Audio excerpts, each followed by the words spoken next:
Hi, this is Erica Slayton with Wallach and Bold Mortgage and the Slayton Lending Group. And today I'm coming to you with the Monday market update. Today is Monday, May 21st. So it's been a really wild ride this year so far. Of course, we're 5 months in, which is just crazy to me that think we're already in May of 2018. But we've had a really interesting year so far because of all of the volatility in the marketplace. It's been a great year for retail sales. It's been a great year for the earnings season for companies. As a matter of fact, I just read this morning. It's kind of crazy.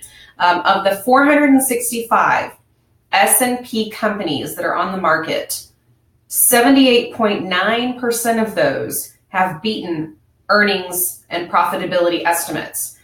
78.9% of them have beaten estimates. So the estimate is obviously what their company expected to earn, and 79% of them have beaten those estimates. So to me, that is very substantial. Quarter one earnings growth stands at 26%, with only 35 S&P companies left to report. So obviously that's really substantial. Revenue for companies has risen 8.2%, which is also substantial.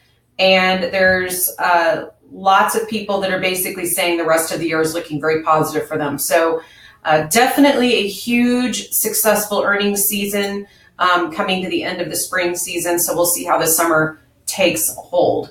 What's really interesting is, I don't want to have this all about doom and gloom, but since 1850, and of course, because our company has been in existence since 1932, we, hear this regularly in our kind of historian speech about our company and how we've sort of made it through every single decade successfully. Every single decade has seen a recession. Some have seen 2, 3, or even 4 recessions.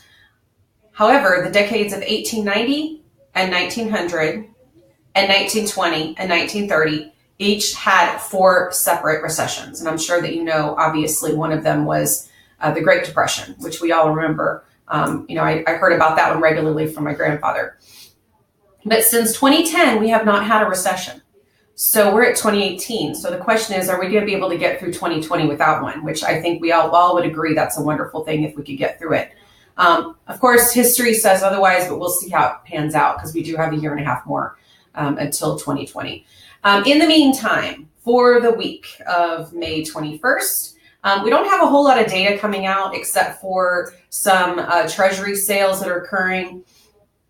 We've got a lot of stuff happening on Wednesday, Thursday, and then again on Friday. So we've got some 2-year notes being sold, some 5-year notes being sold, and then of course some 7-year notes being sold to the tune of 33 billion, 35 billion, and 30 billion being sold. So that's a pretty substantial amount of money that's being kind of sold out there.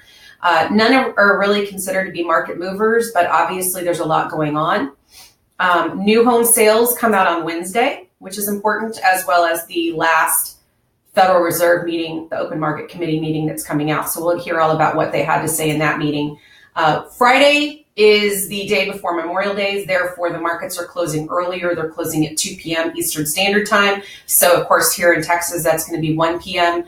So locking loans will not be a long-term project that day. It will be very short in the morning only, and then in the afternoon, no one will be able to lock their interest rate in. So Monday, the markets are closed, of course, for Memorial Day. So I hope that you have a great week.